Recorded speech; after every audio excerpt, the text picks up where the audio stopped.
his yardage. Whatever the over/under is on that, whether it's longest pass. I think it was around 40 or so. I mean, I think he has a bomb in him today.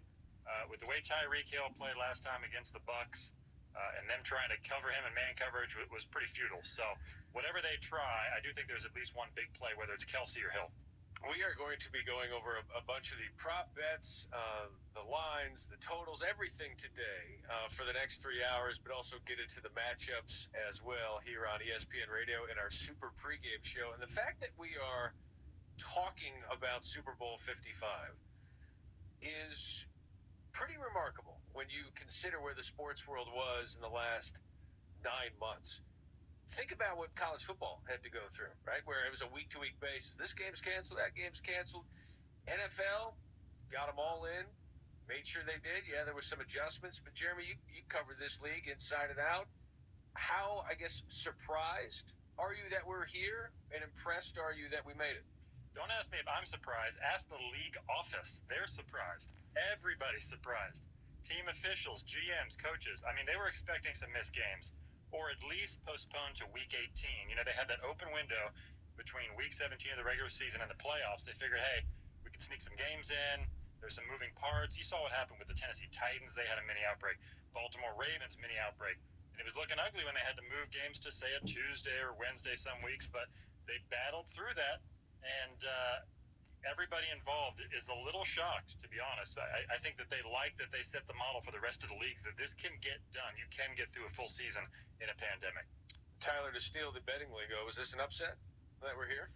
Absolutely. Well, I don't know if it's an upset that we're here. I think it's an upset the manner in which we got here, where, as Jeremy pointed out, we didn't see games get canceled or taken off the schedule. We saw some get moved. We saw some delays, so to speak. But the fact that the league was not playing in a bubble like we saw with the NBA last year, like we saw with the NHL last year, like we saw with the MLB postseason.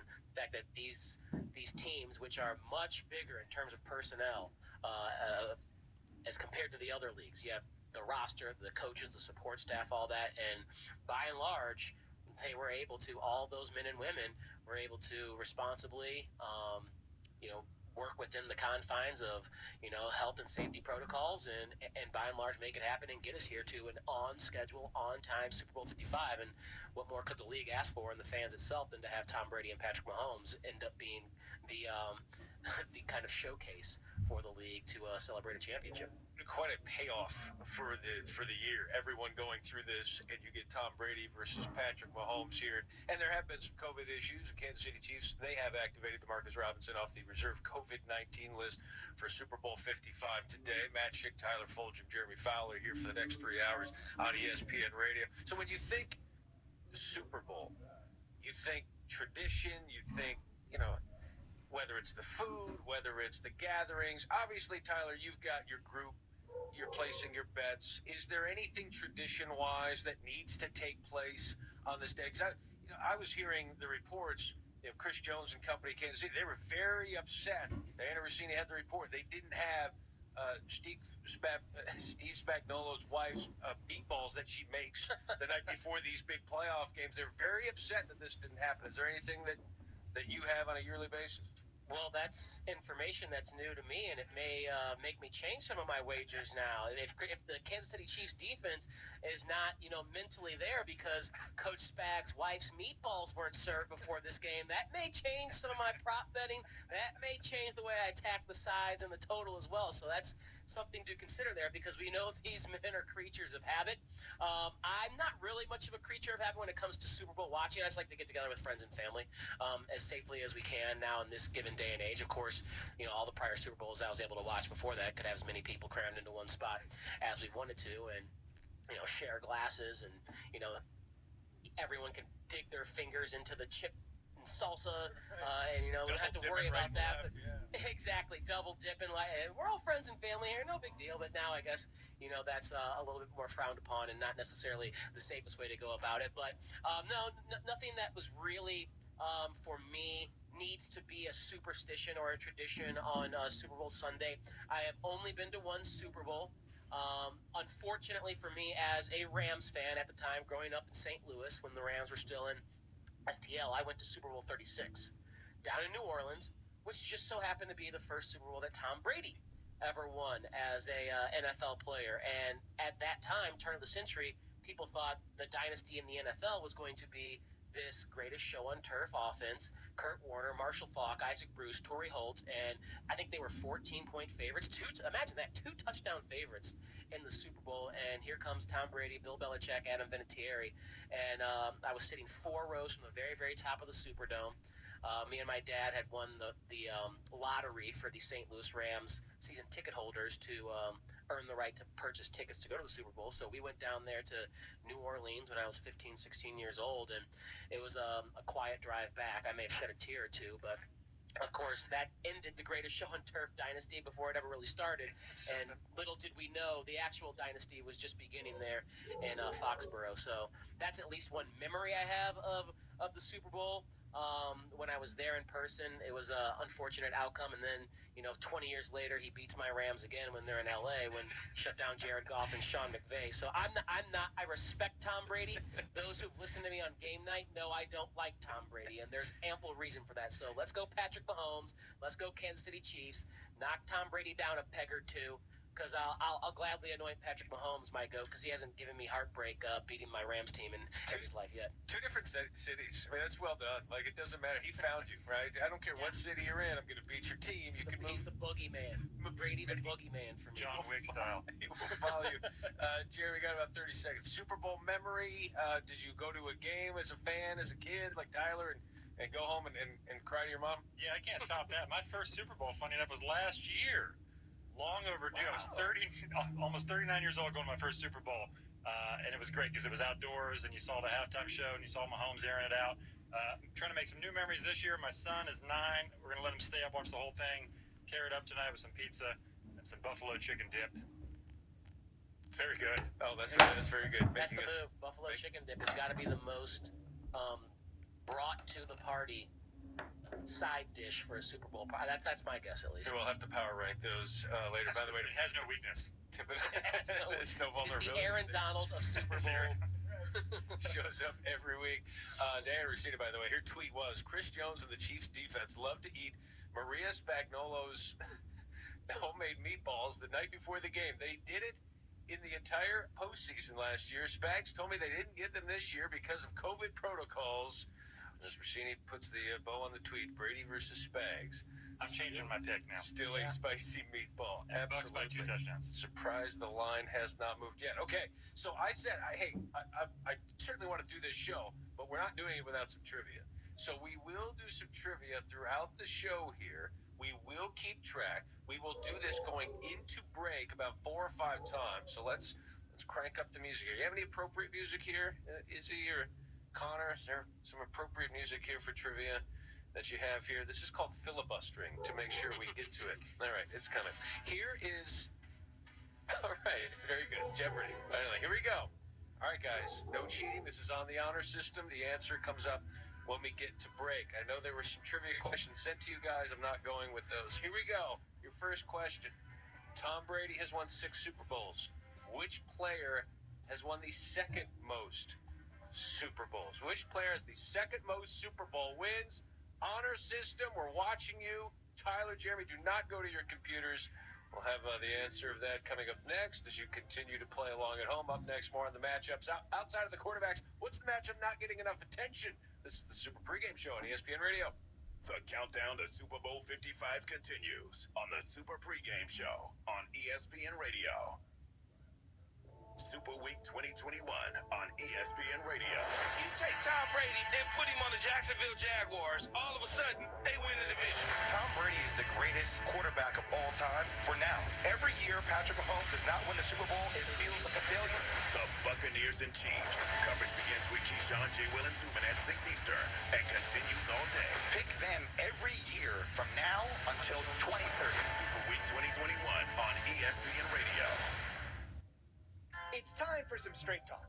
Your tax return could look different this year, but you're still going to hear a lot of noise about how to spend it. So when the big carriers tell you to splurge on the latest nonsense, just tune it out. With Straight Talk, you can get a Samsung Galaxy A51 for just $199. Plus, get the $45 unlimited talk, text, and data plan with no contract on America's best networks for up to 50 less. Tune out the nonsense and tune into Straight Talk. Straight Talk Wireless. No contract, no compromise.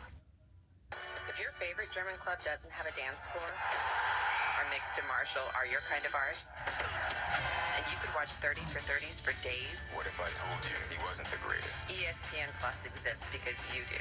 With Bundesliga, Serie A, UFC Fight Nights, and the entire 30 for 30 library, ESPN Plus lets you get more into whatever you're into. So if tennis is your cup of tea, or fantasy is your priority, this is your stream. ESPN Plus. Your sports, our originals, now stream. Keyshawn, G. Will, and Zubin. I would have to figure out how to get the Deshaun deal done, and I would sell Deshaun on the fact that he could be in New York. And if he wins big in New York, he can surpass Patrick Mahomes. And he can surpass, yes, if he wins in New York, if he wins a Super Bowl and an MVP, he's going to pass Patrick Mahomes. Keyshawn, G. Will, and Zubin. Weekday mornings at 5 on 103.3 ESPN Radio. The Fantasy Focused Football Podcast. So look, like one of these guys will fall into the end zone, but the idea that you're going to know who it is, I think, is incorrect. Mark Ingram was the guy that ended up falling in the end zone, because here's the thing about fantasy. It's not just about the production. It's about getting that production. And what I mean by that, Field, is that it's not enough to have the player on your team. You have to know when to start that player, right? Because otherwise you're just guessing. The Fantasy Focused Football Podcast. Check it out on the ESPN app or wherever you listen to podcasts. This is Janae and Golick Jr. It'll be interesting to see how these personalities mesh together, and that's on the stars. It's not on the new coach. So I think the expectations have just gone through the roof for Brooklyn. Yeah, the expectation. You're right. Steve Nash has simultaneously the hardest job and the easiest job of all time, because nobody is going to blame him for what goes wrong in this spot. I hope he worked on his pure mediation skills. Janae and Golick Jr. Weekdays at 3 p.m. on 103.3 ESPN Radio. The Max Kellerman Show. The thing that Brady has a premium about, maybe against everyone who ever lived, it's he in Montana, really. The decisions he makes under pressure are the best of all time. The number one attribute a quarterback can have is decision making. How fast do you process information and how fast do you make a good decision? Brady makes great decisions constantly and rarely makes bad ones. The Max Kellerman Show. Weekdays at 1 p.m. on 103.3 ESPN Radio. Keyshawn, G. Will, and Zubin. I understand Coach McCarthy, you kind of want to see what happens. There's a lot of injuries that have taken place. You look at it if you're Jerry and you're Steven, and you say, okay, I'm not going to blow it up. We may make some changes. We'll get our quarterback back. We'll have our running back back. Hopefully a couple of our offensive linemen will get healthy. We'll draft some guys, and we'll hopefully hit the ground running next year. I get it. Keyshawn, G. Will, and Zubin. Weekday mornings at 5 on 103.3 ESPN Radio. He wore the star on his helmet. Once a cowboy, always a cowboy. Don't miss Keyshawn Johnson with KJZ. Weekday mornings at 5 on 103.3 ESPN Radio.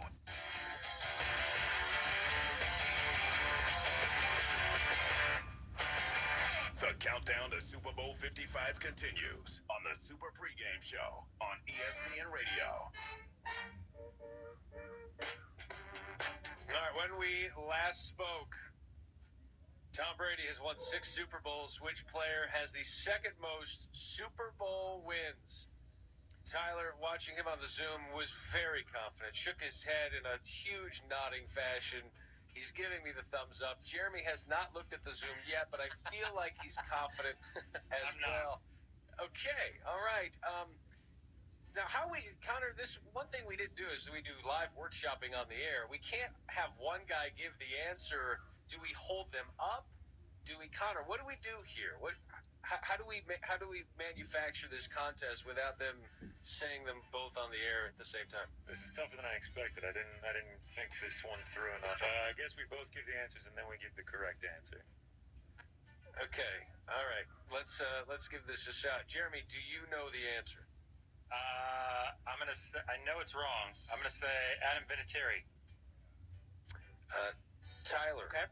I have think a that's guess? I have a different guess. I think that's a good one, though, considering how long he is with the Patriots. But I'm going to say Charles Haley. Charles Haley is absolutely correct. Yeah. Absolutely correct. Absolutely well done. Do we have a bell? Do we have a ding? Do we have a celebratory there? All right. Okay. All right. I knew it was somebody that had like the Cowboys-Niners connection, Yes. you know, like the 90s flow. Yeah. One Charles I Harry couldn't had get Dallas. couple with Yeah, San good one. Francisco. All right, we're keeping score. I hope you are at home. I hope you are enjoying this as much as we are. 1-0 Tyler, and I am undefeated. I'm asking the questions. That's why we do it. The Super Pregame Show, Matt Chick, Tyler Fulgham, Jeremy Fowler, ESPN senior NFL reporter, here with us. So we know the Mahomes-Brady matchup. As soon as both of the conference championship games were won, you knew that was going to be the biggest storyline, and it is. Is there something outside of that, Jeremy, that you are most interested in, whether it's a matchup or storyline in this game? So, you know, I'm looking at the Bucs defense has come a long way. This is one that has always been really good in the front seven. I think it's where they can win the game. They're better on the offensive, defensive lines, but that secondary was brutal. You saw it in that Chiefs game. They just got smoked during the year. And they fell to 7-5, and since then, they've been a completely different team. So I'm just curious what they come out with, how they combat Tyreek Hill, Travis Kelce. You know, do they put Levante David, who's really good against running backs and tight ends and coverage, do they put him on Kelce exclusively, or do they go with like a Antoine Winfield Jr.? I'm just curious, you know, how far they've come. Are they ready to finally combat an offense that made them look silly just a couple weeks ago? Tyler, what do you got? Yeah, for me, one thing that's I think needs to be highlighted about this particular Super Bowl matchup, outside, of course, the two quarterbacks who are all-time greats. I think I'm already put Mahomes in that category. I don't know if others are, but I'm ready to do that. We know, of course, Brady is. The coaching staffs, Andy Reid and Bruce Arians, two of the, by all accounts, just great guys in the National Football League. And we hear so much about Eric Bieniemy, a black assistant coach, and the opportunities maybe that he has not gotten to be a head coach or advance his career at the NFL level. On the other side, Bruce Arians has been one of the, I think, most trailblazing coaches in terms of providing opportunity to men of color, women on his staffs as well. So we're going to have female coaches in the Super Bowl. Byron Leftwich is another, coach of color who could get an opportunity if the Bucs win this game and the offense played well. Does he start getting some more run as far as opportunities in the NFL? So I really love that we have diverse staffs on both sides. Bieniemy being the big name and probably long overdue for his opportunity to be the head guy. But on Bruce Arians, it's just littered with men of color and women on that staff he's given opportunities to, and I think that's really awesome that in 2021 we have two head coaches who have taken the opportunity they've been given at the highest level and opened doors for others. That's interesting that you say that, because you've got a head coach in Andy Reid who is trying his hardest to get Eric Bieniemy a head coaching job, and you shouldn't have to try that hard with the success that Eric Bieniemy has had. Then you have Bruce Arians, who has given a lot of people, has a very diverse staff, like you said, given those opportunities. So two very quality guys who are doing what they can for others. You mentioned, Jeremy, that O-line, D-line, offense, defense. Matt Light, former Pats offensive lineman, Super Bowl champ, was on Darian Mel. He talked about just what this Chiefs offensive line, how that's going to impact them, especially with two starters, right tackle, left tackle, out in this game. It's a big challenge. I mean, it really is. I think the culture and the attitude and the swagger that they have in KC, given the fact that they were just in the Super Bowl, they know what the expectations are. They got a lot of experience. I think that'll override some of it, but the truth is it's a very hard thing to overcome. I mean, you got, experienced offensive linemen, can do things and make changes and adapt and do what needs to be done with the in-game kind of stuff that happens. With these guys, that's going to be a much harder thing. It's not so much are they going to come out and be able to execute their game plan the way they practiced it. Yeah, I mean, they probably will, quite honestly, but overall, how are they going to make the adjustment? That's what you got to key in on when you get to Sunday's matchup, especially up front. And those guys in Tampa are licking their chops. That's Matt Light. Jeremy, how significant is that? No Eric Fisher there at one tackle spot. The other tackle spot is going to be occupied by a quote-unquote backup. It's the first time in the Super Bowl that a team has not had its starting tackles from week one starting in the Super Bowl. Right, and then you had opt-outs as well. I mean, at least 3 starters from last year out. They've made it work all year somehow. That's sort of been an underrated storyline with the Chiefs. They've been battled up there, and it hasn't really mattered all that much. There was a part of the season where they sort of coasted and were winning close games, but they've never really been compromised by it. Mahomes is under pretty consistent pressure, and he just still finds ways to make plays, throwing off his back foot, moving around. And so that's going to be key. You know, the Bucs feel like they can win any game largely with their pass rush. And so, you know, they're going to come after the Chiefs with, you know, stunts and different movements to try to free up Shaq Barrett, Jason Pierre-Paul. And they believe they don't have to blitz a whole lot, that they can win with those guys. And so, to me, that's the focus for the game is, can the Bucs exploit those issues, take full advantage, and you're not going to stop Mahomes, but at least make him uncomfortable. The stats out there about how good Mahomes is under pressure, better than most quarterbacks are when they are not being pressured. I mean, it's really a remarkable figure there, Tyler. Yeah, Matt, over the time he's been a starter, Patrick Mahomes' QBR is the best in the NFL.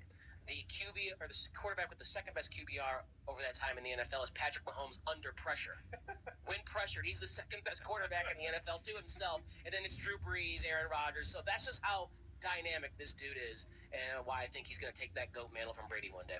96 total QBR against the blitz, including playoff games this season. Absolutely insane. ESPN Radio presented by Progressive Insurance. Progressive's Home Quote Explorer, changing the way you buy home insurance. Coming up next, what's it like the day of the Super Bowl, just hours before kick? Talk to a guy who's been through it. This is ESPN Radio. Listen to Keyshawn, J. Will, and Zubin at home. Just tell your smart speaker to play ESPN Radio. Now playing ESPN Radio. Keyshawn, J. Will, and Zubin. Monday starting at 6 Eastern on ESPN Radio and on ESPN News. Hey, I'm Andy. If you don't know me, it's probably because I'm not famous.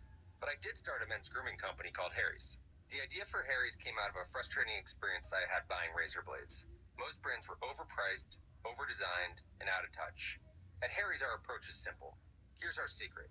We make sharp, durable blades and sell them at honest prices for as low as $2 each. We care about quality so much that we do some crazy things, like buy a world-class German blade factory.